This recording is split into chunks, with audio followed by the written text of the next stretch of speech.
Hai guys, assalamualaikum guys. Kali ni dah tahun 2025 ya guys. Saya mau cerita lagi pengalaman saya ya kan guys. Dan juga sekali lagi saya terima kasih sama korang yang telah subscribe saya punya video ya guys. Ini saya just nak cerita saja, nak kongsi-kongsi saja cerita pengalaman saya di Malaysia sama korang yang tidak tahu ya, teman-teman saya Indonesia gitu ya kan guys. Ini saya bercerita pasal viral gitu kan. Kalau ada je benda viral, contoh kan, kalau di tempat kita Indonesia kan masuk TV, tak kira dah viralnya apa gitu kan, dah dijemput di stesen TV sana, di forecast sini, forecast sana, forecast sini gitu kan. Tapi ya berbeza tau guys, viral di Malaysia ni tau kan guys ya. Kalau di Malaysia ni saya lihat ya kan guys, kalau viral sesuatu apa gitu kan, sesuatu orang anak muda ke gitu, kalau viral itu ya viral itu tidak penting-penting sangat lah, maksud dia cuma viral di media sosial seperti yang famous sekarang kan, itu tidak akan masuk TV gitu kan, masuk televisyen gitu ya kan guys ya. Tidak dijemput di televisyen, tidak ada kita melihat oh benda sesuatu ni viral kelakar, atau mereka ni menyanyi lucu-lucu gitu viral tu dipanggil sama stesen TV ni, dipanggil sama fokus-fokus ini. Di Malaysia ni tidak guys, kita cuma melihat viral-viral itu cuma di media sosial yang famous sekarang je guys. Tidak ada kita lihat viral-viral itu dipanggil di televisyen di Malaysia kan. Macam contoh di Malaysia ada TV3, TV1, TV2 gitu kan, Astro yang lain-lainnya gitu kan guys. Itu tidak ada gitu dipanggil gitu kan. Kita jadi menurut saya kan, ini kan cuma hiburan saja. Kadang-kadang viral tu ada yang mendidik, ada yang tidak gitu kan. Kalau viral itu sekadar cuma hiburan atau sekadar seperti nyanyi-nyanyi lucu-lucu aja, kurang kurang mendidik atau kurang layak lah disiarkan dekat TV gitu ya. Di Malaysia ni kita tidak dijemput lah, tidak diundang gitu di stesen TV guys. Maka kita ya, pengalaman saya melihat TV di Malaysia ni, televisyen di Malaysia ni ya, atau channel-channel di Malaysia ni, kita susah sekali melihat ada acara hibur-hiburan gitu kan. Ada acara hiburannya gitu, maksudnya acara gosip-gosip, acara yang yang tidak penting-penting amat lah, yang tidak ada kita melihat di TV. Seperti ya kita melihat siaran TV ya, pasal berita di Malaysia ni kan, berita itu sangat penting di Malaysia ni guys, seputar berita politik Malaysia seluruhnya, dunia gitu kan. Itu pagi, petang, sore, malam itu ada di berita televisyen gitu kan. Atau kita selalu tengok di Malaysia ni di TV-TV ya, mendidik saja gitu, ceramah agama gitu kan, belajar Al-Quran gitu kan. Adalah gosip-gosip, sedikit-sedikit slot gosip gitu, tapi di dalam TV itu tidak penting-penting amat bagi masyarakat Malaysia ni gitu kan. Tidak seperti kita, oh jam sekian, kalau di kita kan kalau gosip-gosip gitu kan, banyak slot-slotnya gitu kan. Tapi di Malaysia tidak guys, cuma ada sedikit saja slotnya, itu kadang-kadang 15 minit, setengah jam gitu kan. Itu tidak ditunggu-tunggu sangat sama masyarakat Malaysia gitu, tentang gosip-gosip selebriti, gosip-gosip yang tak penting-penting amat gitu ya kan guys ya. Iya, pengalaman saya datang pertama ke Malaysia kan, saya suka melihat TV gitu kan. Ya berbeza lah ya kan, TV di Malaysia berita-beritanya gitu kan, mungkin dari bahasa juga lain gitu kan. Jadi saya dari dulu sampai sekarang ya, pandangan saya melihat TV-TV di Malaysia nih ya kan guys ya, lebih lebih teratur gitu menurutnya. Tidak boleh menyiarkan sesuatu yang tidak pasti, tidak macam inilah banyak sekali garis-garis panduan di Malaysia ini tentang TV guys. Jadi ya yang saya lihat ya, saya jarang melihat selok-selok gosip gitu ya kan. Bukan gosip tuh tidak penting juga sih, namanya selebriti ya, pasti ada peminat-peminatnya ya kan guys. Kita pasti sebagai netizen ya, sebagai masyarakat pasti mau tahu ya artis di Malaysia ni, kita nak tahu pasal pribadi dia gitu ya kan guys. Tapi di Malaysia ni hal pribadi tidak diumbar-umbar sangat, tidak disiar-siarkan sangat ya tentang pribadi selebriti di Malaysia ni ya. Dia sebab selebriti di Malaysia ni dia takutlah terlalu terbuka sebab dia akan menjaga agamanya, adabnya, bicaranya gitu kan. Korang tahu kan di Malaysia ni tata cara, adab, bicara gitu kan sangat dijaga sekali gitu kan guys ya. Kalau satu selebriti itu yang berkelakuan yang tidak sopan, yang tidak bagus, itu confirm tidak akan masuk televisi, tidak akan dijemput di TV-TV guys. Makanya selebriti di Malaysia ni selalu akan jaga dirinya gitu, hal pribadinya gitu kan guys. Maka ya so ramai juga teman-teman saya orang Indonesia bertanya ya kan, kenapa tengok TV di Malaysia ni kebanyakan berita-berita saja gitu kan. Ada sinetron juga ada waktu itu ditayangkan gitu kan. Tapi kalau sinetronnya ya tengoklah sinetron Indonesia ditayang di TV di Malaysia ni ya yang elok lah, yang tidak menyimpang lah gitu ya kan guys ya, yang sesuai lah dengan tata krama orang Malaysia gitu ya kan guys ya. Dan juga ramai-ramai teman Indonesia yang baru sampai ke sini juga tanya kan, kenapa ya TV-TV di Malaysia ni kebanyakan berita saja gitu kan. Kita tidak akan pernah melihat satu hiburan gitu seperti ya ramalan seperti orang meramal itu lupa saya namanya. Kita tidak akan pernah melihat seperti itu gitu kan. Acara agama ya agama aja gitu kan. Kalau misalnya agama Islam ya acara agama Islam saja gitu. Kita tidak akan pernah melihat Bapak Ustadz itu berhujah atau berhujah dengan agama lain di dalam TV. Kita tidak akan pernah melihat gitu kan, sebab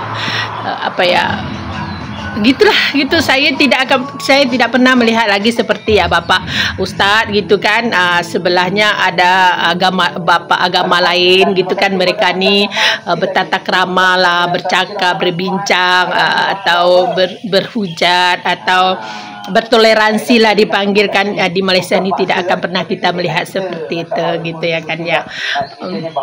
Itu maka kita lihat TV di Malaysia ni dia terlebih kepada teratur guys.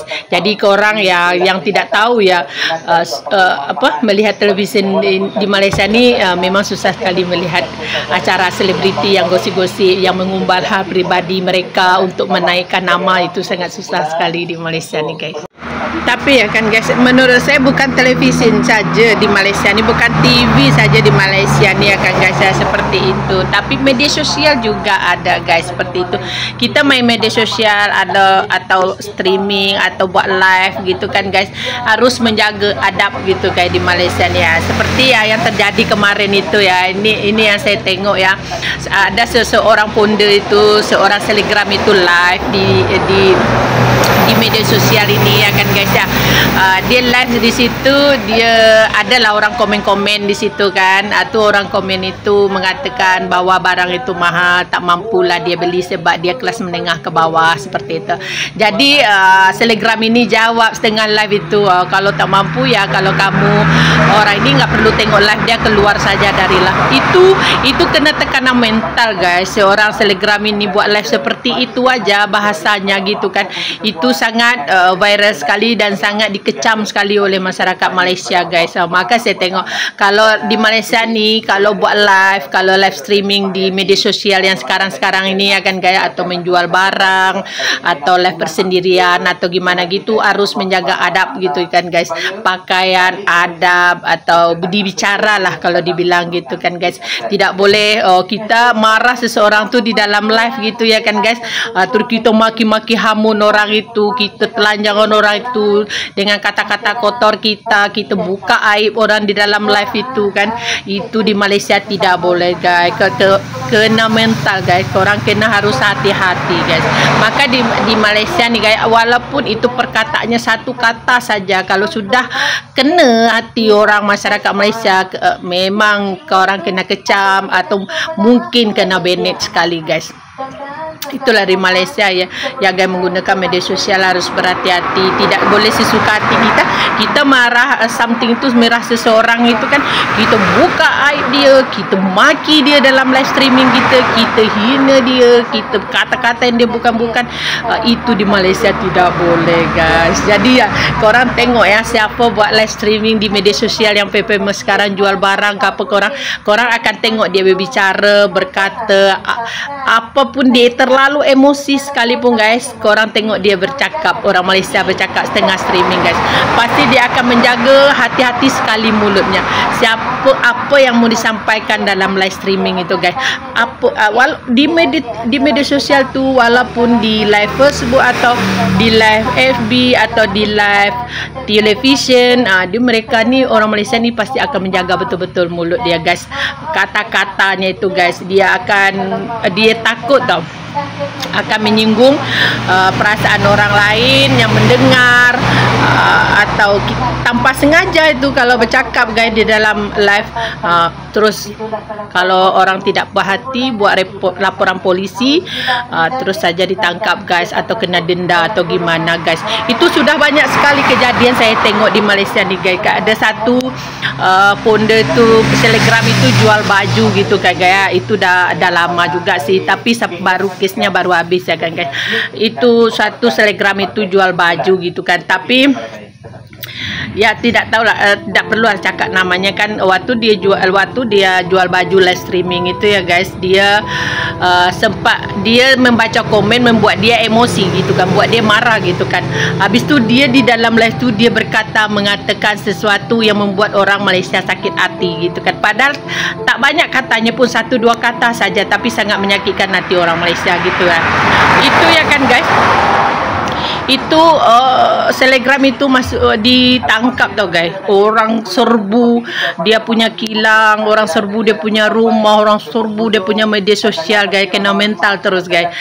Orang buat laporan polisi, harus dia digari guys, pakai apa dipanggil ya, brogol apa guys, pakai besi tangan itu kan, dia didenda dekat mahkamah guys. Itu guys di Malaysia guys. Jadi kalau salah satu kata saja di saat live streaming guys, orang Malaysia ni akan serbu korang, mereka ni cepat-cepat buat laporan polis guys. Maka kalau satu salah, cepat minta maaf kalau mereka memaafkan gitu kan. Kalau tak mereka maafkan, itulah laporan polis sudah mulai guys. Itu di Malaysia guys. Maka kita tengok orang live streaming Malaysia ni pasti akan berhati-hati ngomong dan bercakap, tidak akan boleh cakap aib orang sembarangan sesuka hati gitu ya kan guys ya. Dan juga pasal agama di Malaysia ni, agama, ras gitu kan, suku gitu, bahasa gitu kan guys ya.